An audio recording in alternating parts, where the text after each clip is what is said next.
Crié a 6 hijos yo solo, con el sudor de mi frente y las manos agrietadas por el cemento y la madera. A mis 74 años, el único pago que recibí fue el abandono. Me dejaron morir solo en la casa que construí para ellos, la misma casa que un día retumbó con sus risas y sus juegos. Una neumonía me tumbó en la cama, y durante 3 días el único sonido fue el de mi propia tos y el silencio cruel de un teléfono que nunca sonó. Fueron las manos de un vecino, no las de mis hijos, las que me encontraron temblando de fiebre y me salvaron de la muerte. Ese silencio, se los juro, dolió más que la enfermedad que me ahogaba. En el hospital, bajo la luz blanca y fría que hacía todo más triste, ellos finalmente aparecieron. No vi en sus ojos la preocupación de un hijo por su padre, sino la molestia de quien atiende un trámite inesperado. Se cuchicheaban entre ellos, con miradas de reojo, como si yo fuera una pared, y no el hombre que les había dado la vida. Hablaban del problema, de qué hacer conmigo ahora que mi cuerpo, el mismo que los había cargado y protegido, empezaba a fallar. Yo solo los miraba, sin fuerzas para hablar, sintiendo como el poco calor que me quedaba en el cuerpo se escapaba con cada una de sus palabras frías y calculadas. El golpe final vino de Mateo, mi hijo mayor, el que llevaba mi sangre y mi apellido con un orgullo que ahora parecía falso. Se acercó a la camilla con esa frialdad que había aprendido en su nueva vida de lujos y me dijo: «Papá, ya no estás para vivir solo. Hemos estado viendo opciones de asilos. Es lo mejor para todos». La palabra asilo resonó en mi cabeza como un martillazo. No era un hogar, era un depósito, un lugar para descartar lo que ya no sirve. En ese instante comprendí que para ellos yo ya no era su padre, sino una carga, un mueble viejo que estorbaba en sus vidas perfectas. Ahora que sabes cómo me pagaron una vida entera de sacrificios, quiero que me escuches. Quiero que conozcas cada detalle de esta historia, desde el amor que les di hasta la lección que la vida me obligó a enseñarles. Escucha esta historia hasta el final y dime qué harías tú en mi lugar, porque te juro que en ese momento me sentí el hombre más solo del mundo. Me gustaría saber que alguien en alguna parte me entiende. Cuéntame también desde qué ciudad me estás escuchando, para sentir que mis palabras viajan más allá de estas 4 paredes que hoy me rodean.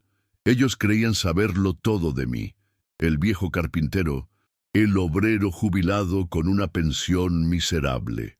Pero se equivocaban.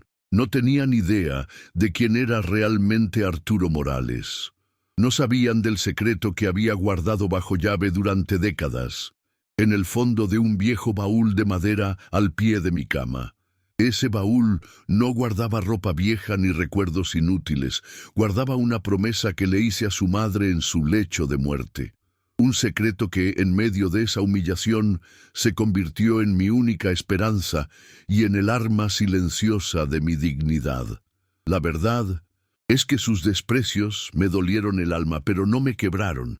Al contrario, despertaron algo en mí que creía dormido. Mientras ellos planeaban cómo deshacerse de mí, yo comencé a trazar mi propio plan.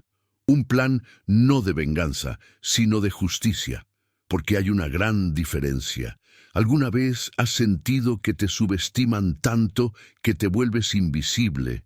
A mí me pasó. Y fue precisamente en esa invisibilidad donde encontré la fuerza para demostrarles y para demostrarme a mí mismo el verdadero valor de un hombre. Estoy escribiendo el bloque Contexto y Pasado. Permítanme contarles quién era yo antes de ser el problema. Yo soy Arturo Morales, un hombre hecho de trabajo y silencios. Mis manos, que hoy tiemblan un poco, son el mapa de mi vida, callosas, agrietadas pero honestas. Con ellas levanté muros que siguen en pie y trabajé la madera para dar calor a mi hogar. Aprendí desde muy joven que la palabra de un hombre es su bien más preciado y que la dignidad no se negocia por nada. Mi orgullo nunca estuvo en el dinero que no tenía, sino en mirar a mis hijos a los ojos y saber que cada bocado en su mesa y cada techo sobre sus cabezas era fruto de mi esfuerzo honrado. Nací en el campo, en una casita de adobe donde el sol se colaba por las rendijas y el olor a tierra mojada era el perfume de cada mañana. La escasez fue mi primera maestra. Aprendí a trabajar la tierra antes que a leer de corrido, a entender el lenguaje de las nubes para saber si llovería. No recuerdo haber tenido juguetes, mis manos siempre estaban ocupadas en alguna tarea, pero no lo recuerdo con tristeza sino como una lección de vida. El hambre te enseña a valorar un plato de frijoles como si fuera el más grande de los banquetes, y ese aprendizaje te acompaña para siempre. Llegué a la ciudad con una maleta de cartón amarrada con una soga y el corazón lleno de esa esperanza que solo tienen los jóvenes que no poseen nada más. El ruido de los carros, la multitud de gente que caminaba sin mirarse, todo era un monstruo fascinante y aterrador. Dejé atrás el silencio del campo para buscar un futuro, para ser alguien. Dormí en pensiones baratas y trabajé en lo que fuera, siempre con la imagen de una vida mejor en la mente. Quería construir algo que llevara mi nombre, aunque solo fuera una pequeña familia honesta y trabajosa. Y entonces la conocí a ella, a mi Laura. Era una mujer con una fuerza que se le notaba en la mirada y una sonrisa que parecía devolverle los colores al mundo, mientras otros solo veían mis ropas gastadas y mis manos sucias de cemento. Ella vio la casa que podíamos construir juntos. Vio al hombre que había detrás del obrero. Su amor fue el cimiento sobre el que levanté mi vida entera. Ella no me pidió lujos, me pidió un compañero leal, un amor de verdad, y eso fue lo único que nos prometimos, estar el uno para el otro, en las buenas y en las malas. Juntos, con nuestras propias manos, levantamos nuestra casita en un barrio humilde, donde todos éramos iguales, gente de esfuerzo. Recuerdo el peso de cada ladrillo, el sudor que nos caía por la frente bajo el sol inclemente. Cada pared que subía era un sueño que se hacía realidad. Por las noches, agotados, nos sentábamos en el suelo de lo que sería nuestra sala y planeábamos dónde iría la cuna del primer hijo. Esa casa no era solo un refugio de la lluvia, era la prueba física de nuestro amor, un santuario construido con pura voluntad y esperanza. Y la casa se llenó de vida, 1, 2, 3, hasta 6 hijos. El eco de sus risas infantiles rebotaba en las paredes que yo mismo había levantado. El olor a talco y a comida casera se impregnó en cada rincón. Verlos crecer sanos y fuertes era mi mayor recompensa. Cada mañana me levantaba antes del alba para ir a la obra, y el motor que me impulsaba era saber que mi cansancio se transformaría en leche, en zapatos, en cuadernos para ellos. La responsabilidad era inmensa, un peso constante sobre mis hombros, pero era un peso dulce, un peso que llevaba con gusto. Pero la vida, que tanto nos había dado, también nos cobró una deuda demasiado alta. Mi Laura se enfermó y se me fue apagando como una vela en medio de una corriente de aire. Su partida dejó un cráter en mi alma y en nuestro hogar. La casa, antes tan llena de su luz, se volvió sombría y silenciosa. En su último aliento me hizo prometerle que cuidaría de nuestros hijos, que nunca les faltaría nada y que los haría personas de bien. Sosteniendo su mano fría, se lo juré. Y desde ese día viví para cumplir esa promesa, aunque me costara la vida entera. Me convertí en padre y madre a la vez. Mis días en la construcción eran duros, pero mis noches eran aún más largas. Llegaba a casa cubierto de polvo y agotamiento, y empezaba mi segunda jornada. Había que revisar tareas, consolar pesadillas, calentar la cena. Aprendí a cocinar su famoso arroz con pollo, aunque nunca me quedó tan rico como a ella. Me volví experto en escuchar, en adivinar tristezas detrás de los silencios, en ser el pilar fuerte que se negaba a derrumbarse para que ellos pudieran seguir en pie. Nadie vio mis lágrimas, esas las guardaba para la soledad de la madrugada. Mi vida se convirtió en una cadena de pequeños sacrificios invisibles. Era el último en sentarme a la mesa y el primero en levantarme. Mis zapatos de trabajo estaban rotos, pero ellos siempre tenían los suyos nuevos para la escuela. Más de una vez, remendé sus uniformes con mis dedos torpes y grandes, acostumbrados a herramientas pesadas, no a hilos y agujas. Renuncié a todo lo que un hombre puede desear para sí mismo: un rato de descanso, una camisa nueva, un gusto personal. Todo era para ellos. Mi alegría era verlos a ellos felices, o al menos sin las carencias que yo había sufrido. Hubo un sacrificio mayor, uno que guardé en secreto en lo más profundo de mi corazón. Yo conservaba un pequeño reloj de oro, la única herencia de mi padre, un hombre al que apenas conocí. Era un objeto pesado, no solo por el metal, sino por el significado que tenía para mí. Era mi única conexión con mi pasado, un tesoro personal que guardaba en una cajita de madera. A veces, por las noches, le daba cuerdas solo para escuchar su tic-tac, un sonido que me recordaba que el tiempo, a pesar de todo, seguía avanzando. Cuando mi hija mayor, mi primera luz, tuvo la oportunidad de ir a la universidad, el costo de los estudios era una montaña imposible de escalar para mí.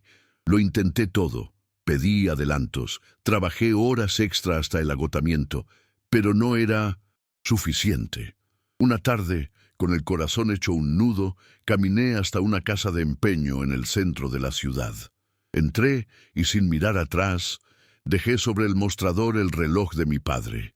El dinero que me dieron quemaba en mi bolsillo. Era el precio de su futuro y el costo de mi recuerdo más preciado. Cuando llegué a casa, fingí desesperación. Les dije a todos que había perdido el reloj, que se me había caído en algún lugar. Organizamos una búsqueda que yo sabía inútil. Vi la decepción en sus caras, pero también vi la gratitud en los ojos de mi hija cuando le entregué el dinero para su matrícula. La culpa de la mentira me pesó durante años, pero nunca me arrepentí. La educación de mi hija valía más que todo el oro del mundo. Era un secreto entre mi conciencia y yo, un sacrificio silencioso hecho por amor, el tipo de amor que no pide nada a cambio. Estoy escribiendo el bloque escalada del abandono. El distanciamiento no fue un portazo en la cara, fue una puerta que se fue cerrando, lentamente, casi sin hacer ruido.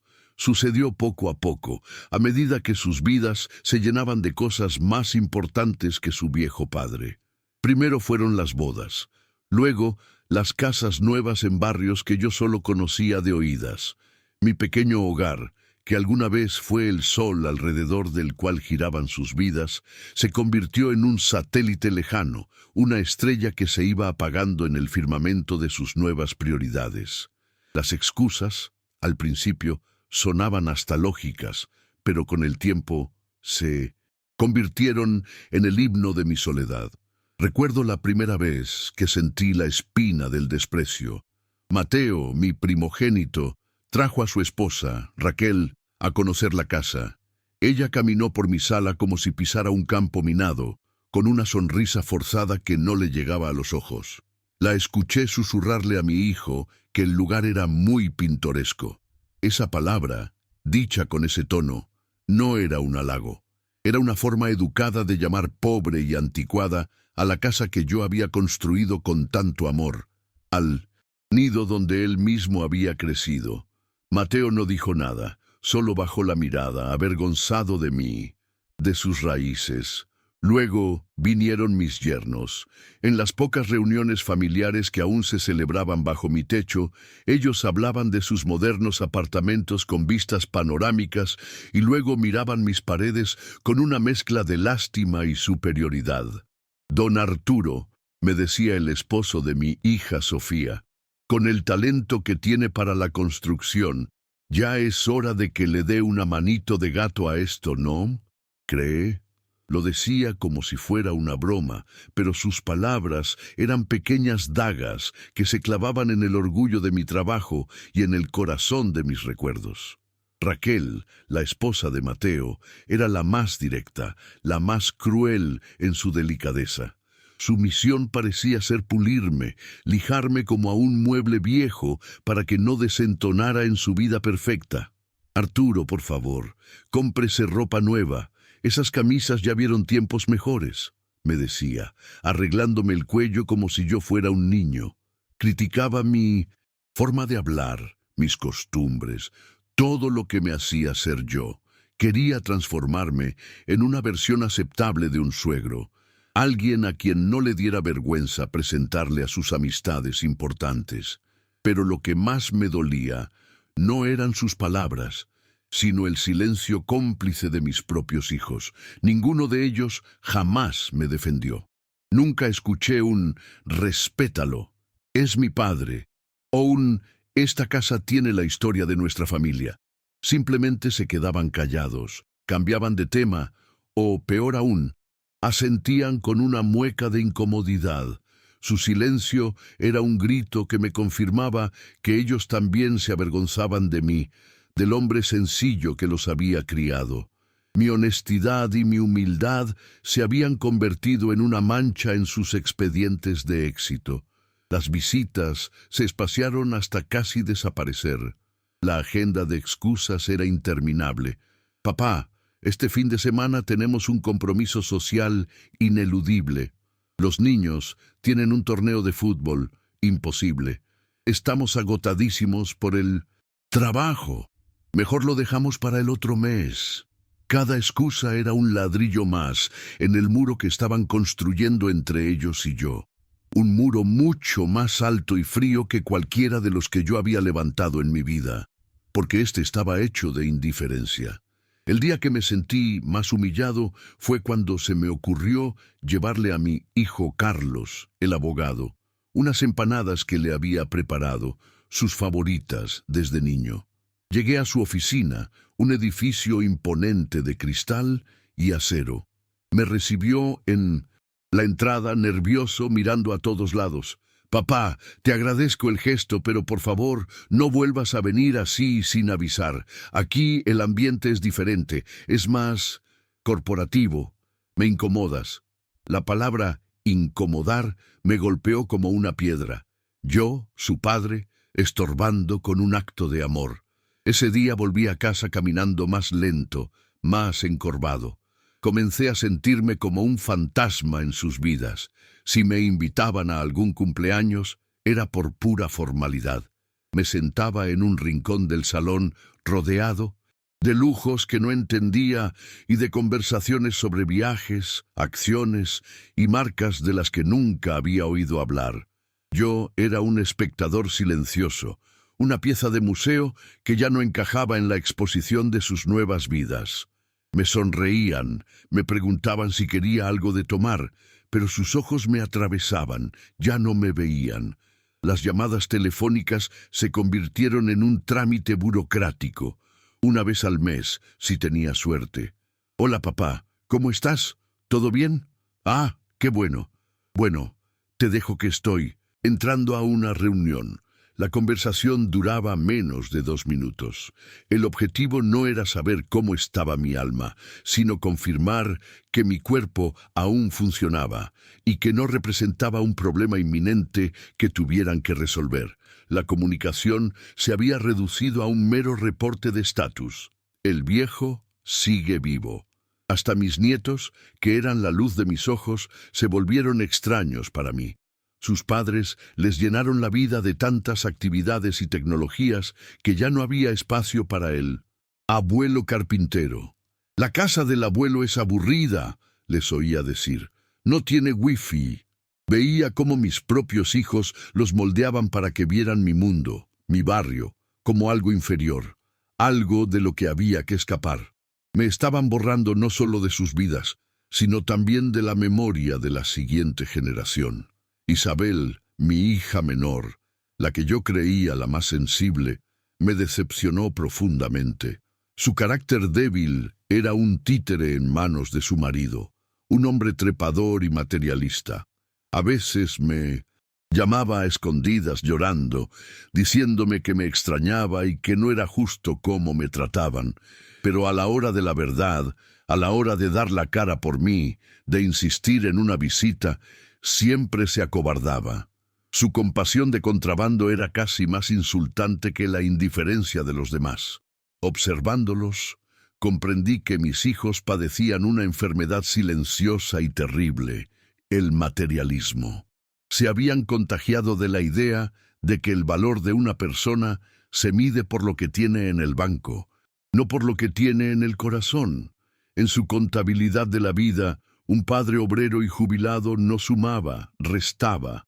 Estaban tan ocupados puliendo el exterior de sus vidas que dejaron que el interior se les llenara de óxido y egoísmo. Habían cambiado el amor incondicional por el estatus social.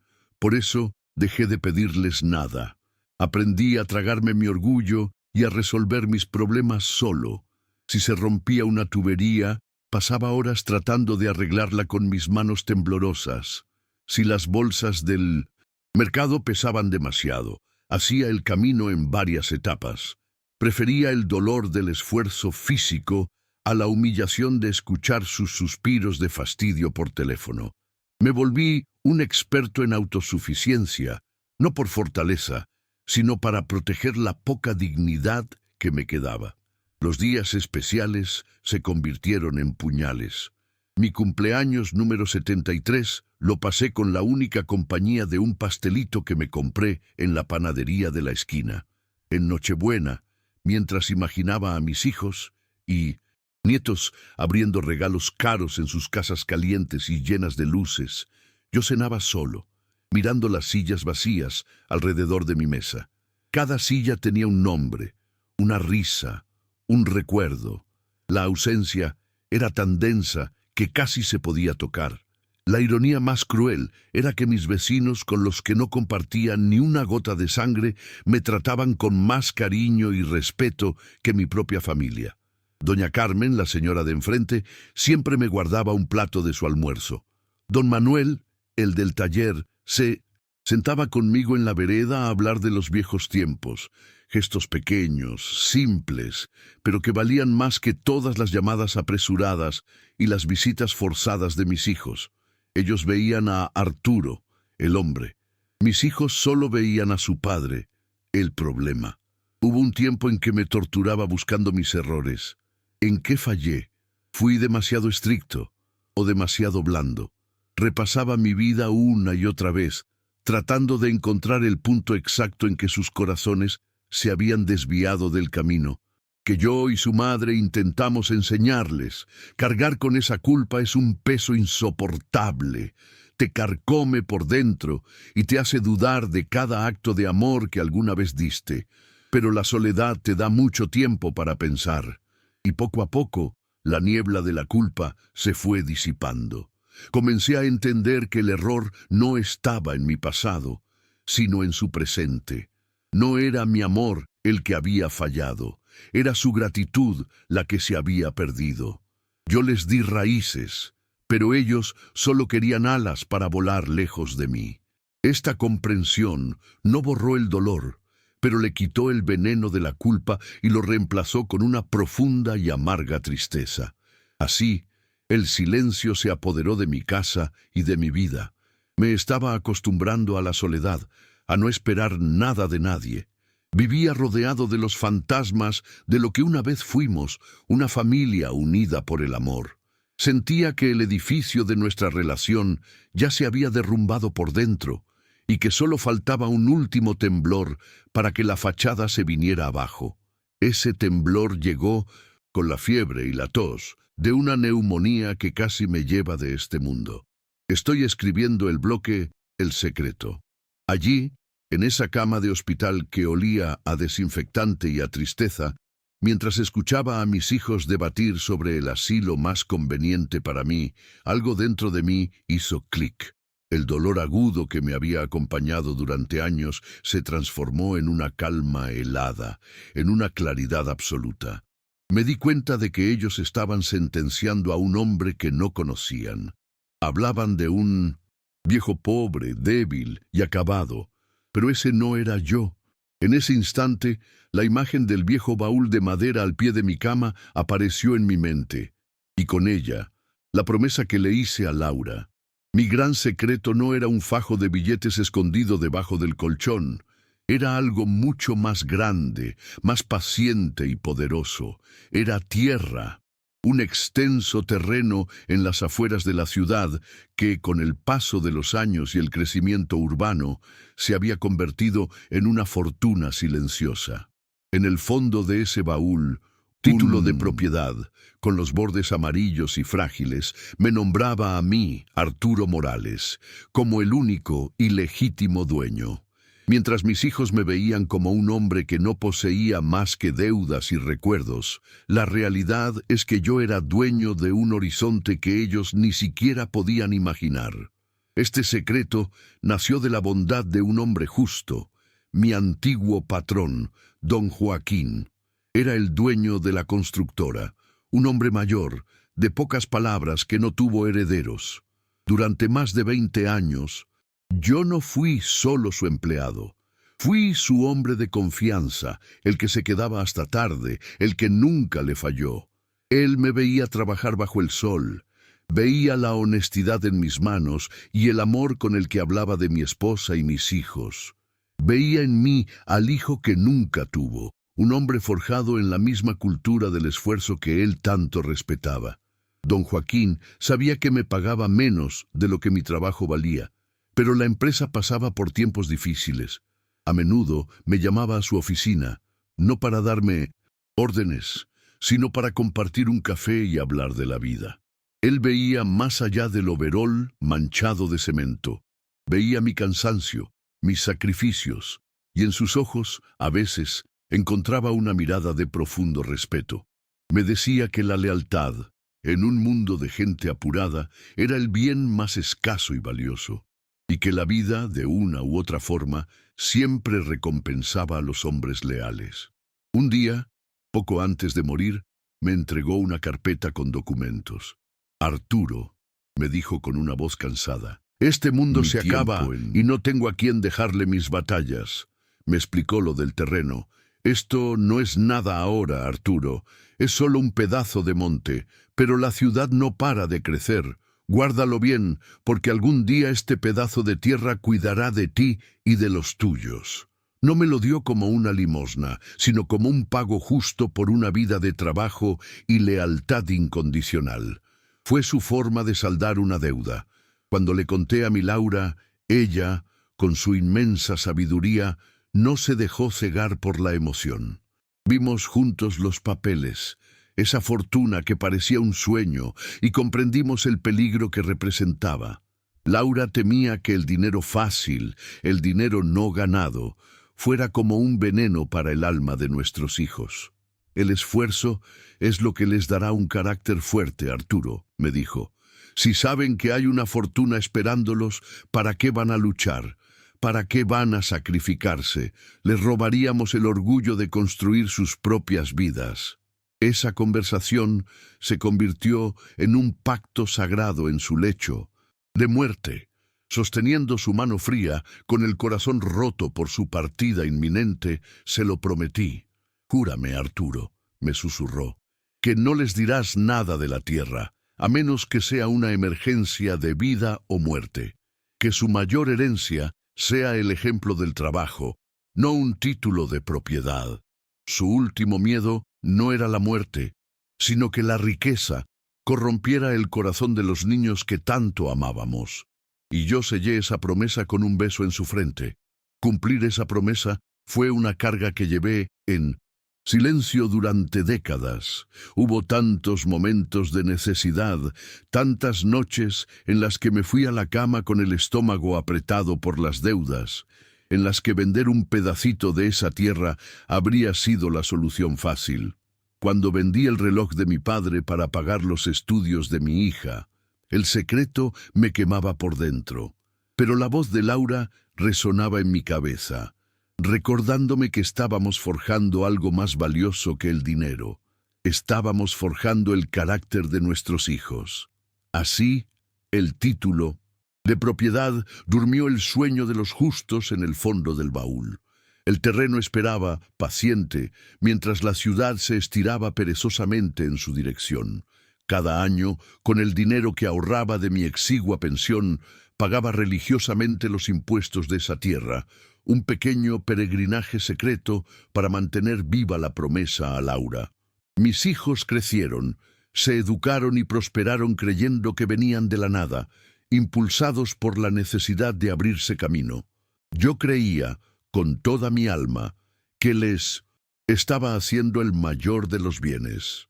¡Qué amarga ironía! El destino se rió en mi cara. Yo les escondí la riqueza para proteger su alma, pero sus almas se pudrieron de todos modos. No necesitaron una herencia para volverse codiciosos, materialistas e ingratos.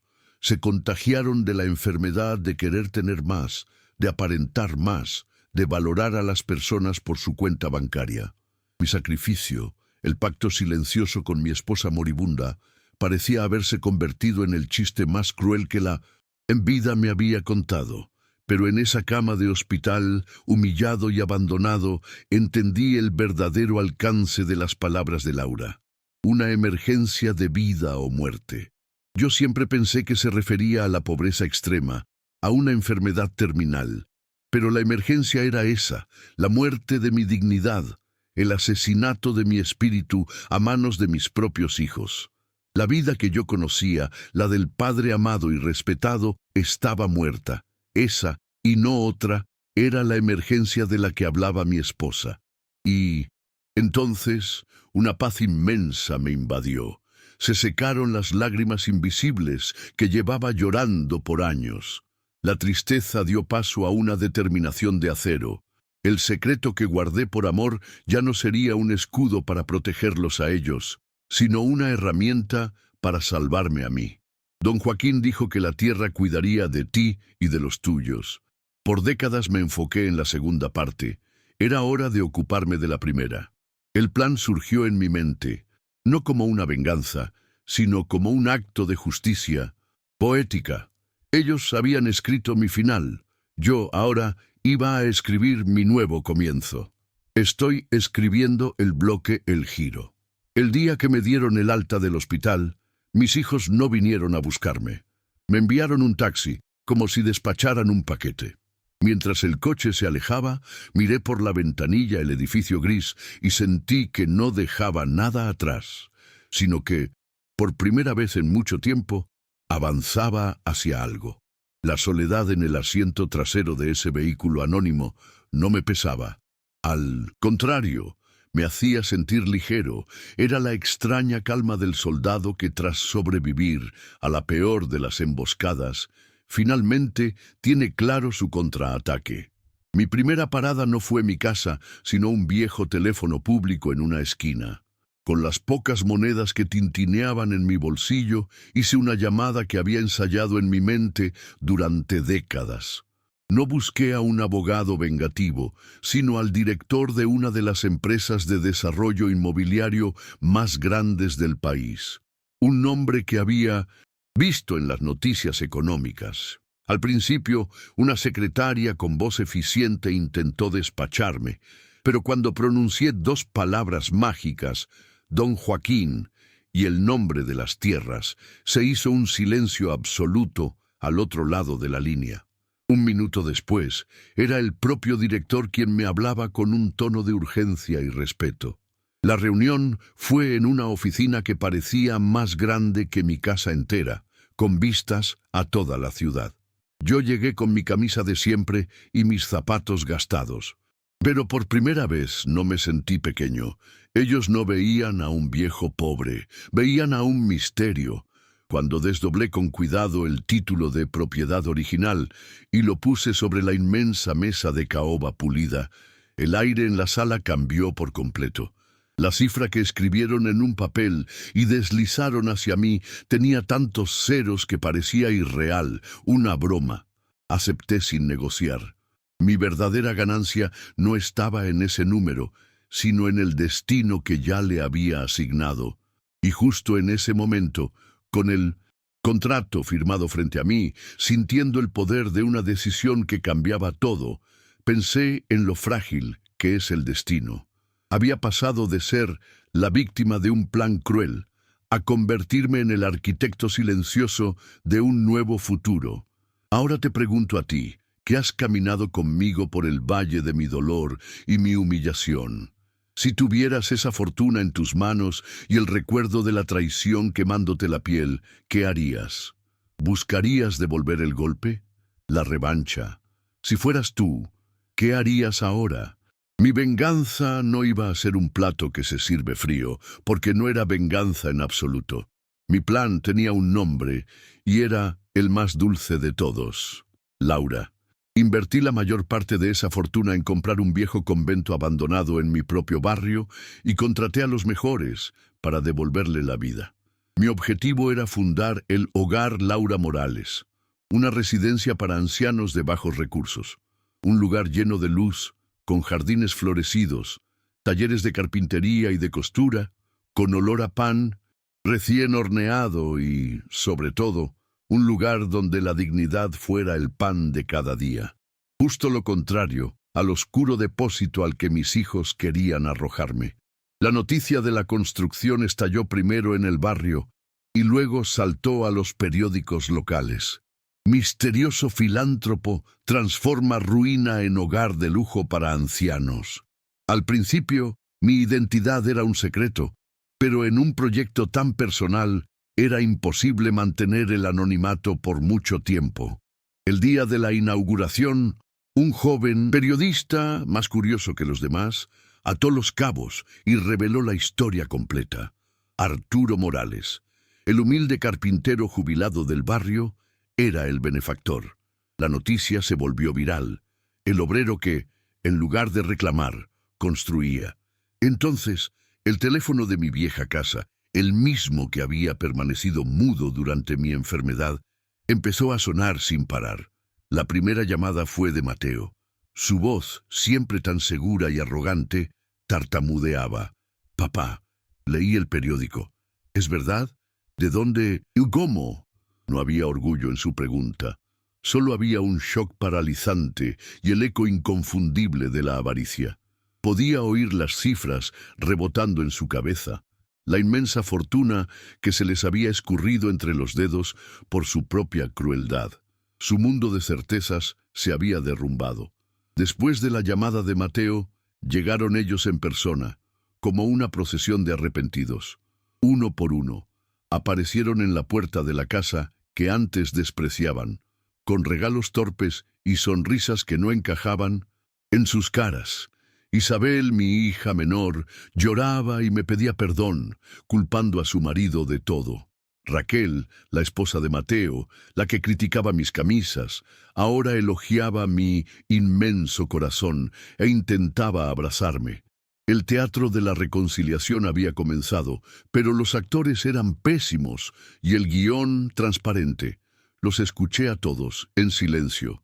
Dejé que desplegaran su torpe actuación, que vaciaran sus sacos de excusas y halagos forzados. No levanté la voz. No les recordé su abandono en el Muse-Sinton hospital.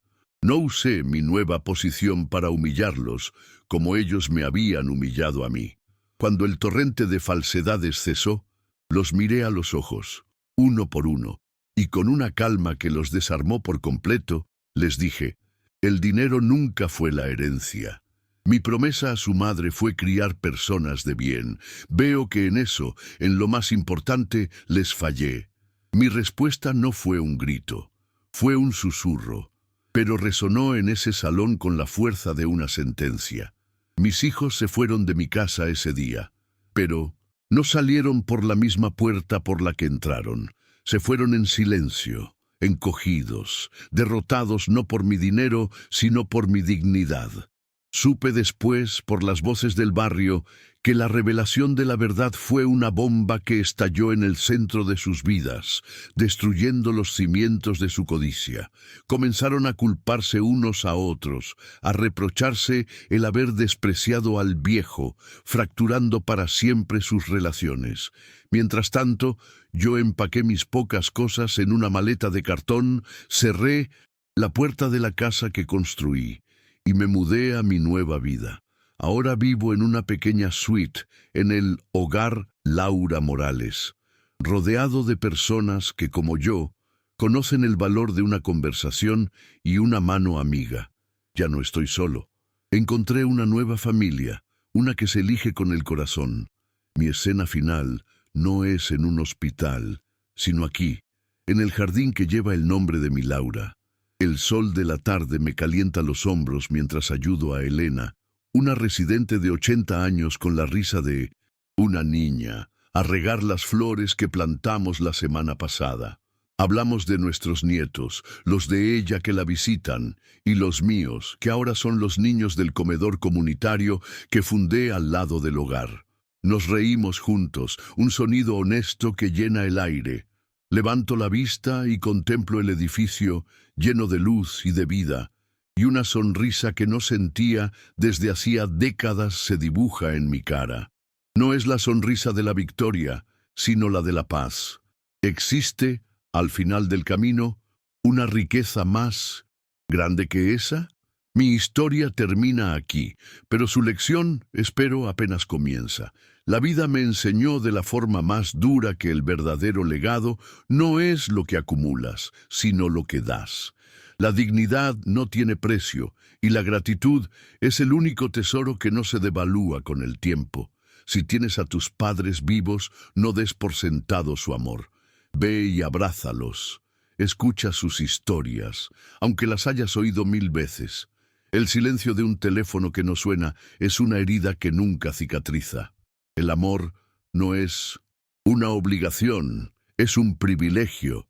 Cuéntame si esta historia también tuvo sentido para ti y dime desde qué ciudad me estás escuchando. Saber que alguien me oye es la última pieza de mi reconstruida felicidad.